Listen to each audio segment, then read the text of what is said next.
তো আমি তোমাদেরকে বলেছিলাম যে নেক্সট ভিডিওতে অবশ্যই জানাবো যে আমাদের ঘরে কি অনুষ্ঠান হবে, যার জন্য প্যান্ডেল করা হচ্ছিল।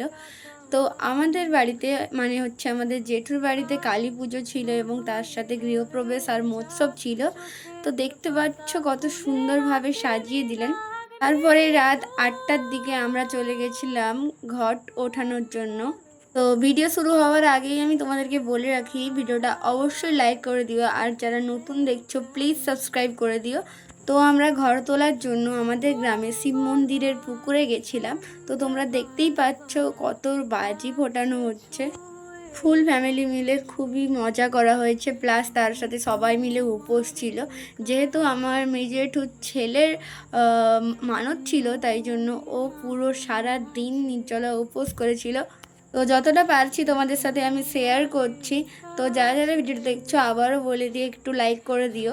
তো ঘর তোলা প্রায় শেষ হয়ে এসছে, এবার আমরা বাড়ির দিকে রওনা দিব। তো নেক্সট পার্টে দেখতে পারবে যে কতক্ষণ ধরে পুজো হয়। অবশ্যই জানো কালী পুজো সারা রাত ধরে হয়। তো আমাদের বাড়িতে কতক্ষণ হয়েছে সেটা তোমরা নেক্সট ভিডিওতে দেখতে পাবে। কালী পুজোতে অনেক রকমের নিয়ম নিষ্ঠা থাকে, যেগুলো মেনে সব কিছু করতে হয়। তো আমাদের ঘরেও সেম সব কিছু মেনে করা হচ্ছিল, তাই জন্য এত টাইম লেগেছে সব কিছু কমপ্লিট করার জন্য। তো আজকের জন্য বাই, দেখা হচ্ছে নেক্সট ভিডিওতে। অবশ্যই পুরোটাই পরের